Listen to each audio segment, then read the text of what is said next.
finishing up chapter 6.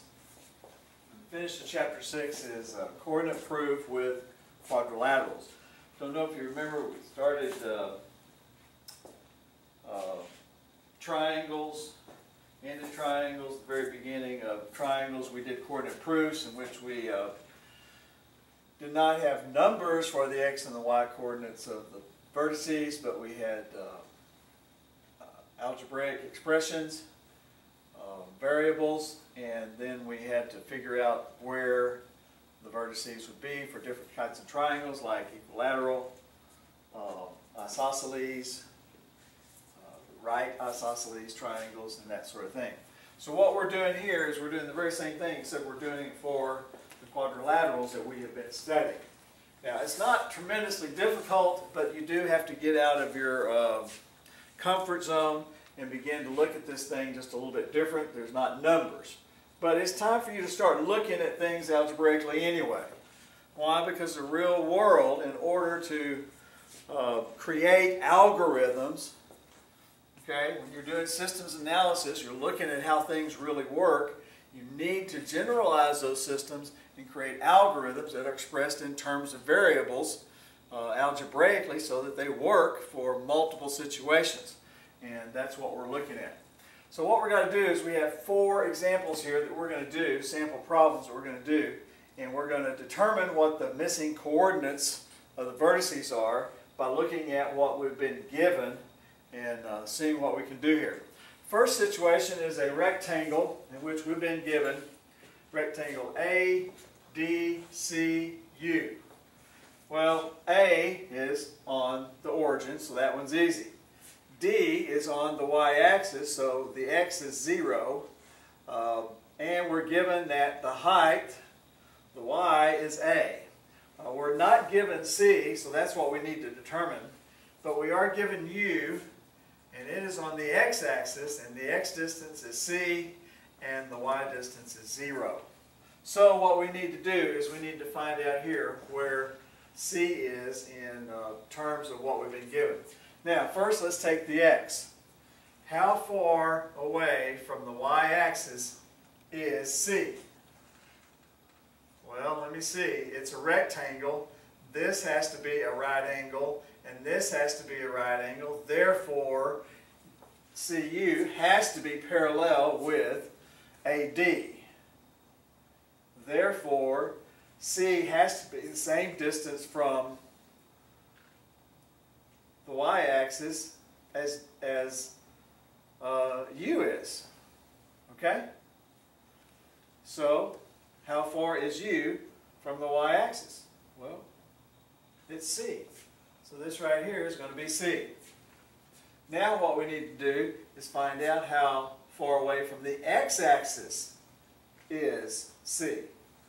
Well, x-axis, we know this is a right angle, and this is a right angle also. Why? Because it's a rectangle. All the angles are congruent, and they're all right angles. So, how far away is D from the x-axis? Well, it's A. Well, C is going to be the same distance. Okay, so the coordinates of that are going to be CA. All right, we have another rectangle, so this time we want to find this coordinate. Same situation, a little bit different. E is 5b away from the y-axis, okay, and F is 2b away from the x-axis, okay? So, how far away from the x-axis is G? Well, it's right on the, how far away from the y-axis is G? It's right on the y-axis, so that's going to be 0. How far away from the x-axis is it? Well, this is a right angle, this is a right angle. Okay, same thing as here. So therefore these lines are parallel. Alright, so it's the same distance away from the x-axis as F is, so that's going to be 2b. Okay? Now the next one is a parallelogram, in which is a little different, but it's not too hard to figure out. We're left with a few things that are just a little different and blank. And let's figure that out. The T is on the origin, so that's 0, 0. Now S is on the x-axis, and it is a distance away from the y-axis. How far away is it from the x-axis? Well, it's 0 because it's on the x-axis. Okay? Now we've got P up here. This distance away from the y-axis is B. Well, how far is this right here? Well, we know that this is congruent to this. Well, how far is this? Well, that's A. So this has to be A. Okay? So how far is this distance? Well, add the two together. That's A plus B. Okay? So it's a little clearer. A plus B. Now, how tall is it? Well, we know that these two sides have to be parallel to each other because this is a parallelogram. So therefore, R has to be, how far away from the x-axis? It has to be C. Okay? So something that looks fairly difficult once we break it down is not too hard. Why? Because we know the distance here. We know what this distance is. Add the two together through the segment addition rule and postulate, and we're good to go. Now, the one that may give us a little more challenge than most is this isosceles trapezoid. I personally would not place the isosceles trapezoid in this position. There are easier places to put it that make it much easier to take care of. We're going to make some auxiliary lines here that make this work for us a little better. This is, we're going to have right angle lines here, so make this a rectangle, and then we've got two right triangles. Now, since it's an isosceles triangle, an isosceles trapezoid, we know that this little piece here and this little piece here, these right here are congruent. Okay? Wow. Guess how long this piece is? Well, how far is S away from the y-axis? It's A. So this little piece here is A, isn't it? And this little piece here is A, isn't it? Okay? Well, what is this here? Well, we know that this right here is B. This piece doesn't have A on it, and this whole thing here does, so B has A on it, so this piece here has to be B minus A. Okay? All right? So, let's find out. Well, this one's not too difficult because where's your Y? X, it's on the y-axis. Anything on the y-axis, the x is going to be 0. Okay? Well, how tall is it? Well, this base and this base have to be parallel. So this base up here has to be the same distance from x all the way across. Well, how far is W from x? Well, it's C, so this has to be C right here. Now, the one that's going to be challenging is this one right here. We've got an awful lot of information. We know that from here to here is B. We know that this piece right here is A. So we could say, well, how do we know this is B? Well, because this, whoops, erased it, didn't I? This T right here is B away from the y-axis. Okay? Well, how much further is W? It would be B plus A, so this right here would be A plus B. Make that just a little bigger so you can see it.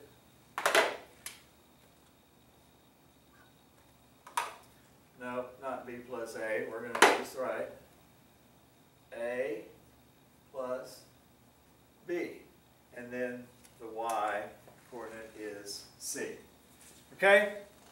It looks challenging, and it does cause you to think. You have to look at it. You have to describe the distances that we're talking about and the sides and the lengths of the sides that we're talking about in terms of variables that are given as coordinates. But that's the way you ought to be looking at the coordinate grid anyway. It is distances along two single dimensions. you have the x dimension or the x direction, and you have the y dimension. Okay? And all you're doing is looking at this. This here, how far is it from the y-axis to C? Well, it's got to be the same thing as u. What's u? Oh, it's up there. All right, now let's look along at the y. How far from the x-axis is C? Well, it's got to be the same as D, so it's A. Same thing, oh, it's right on the y-axis, so that's 0. How tall is it? It's got to be the same as this one. This one here, how tall is this? It's got to be there. Well, where is this one? It's at 0. This has to be the same as this one. And then how far is it? We've got this distance. We know what it is from here, and then we know that. This one, look at it. Lots there to take in. Such is coordinate proof with quadrilaterals. Now, you may be given some things such as prove that this figure is a parallelogram. Well, how do you prove that? On a coordinate grid, you plot it, and then you determine whether or not, by using slope formulas, whether or not the opposite sides are parallel. If they have equal slopes, then they're parallel. How do I know if something is a rectangle? Well, I take the slopes of consecutive sides. If the slopes of consecutive sides are opposite reciprocals, then I know they're perpendicular. How do I know if it's a square? I take the length of all the sides. Determine what the length is. If all the length of all the sides is congruent, then I know it's a rhombus.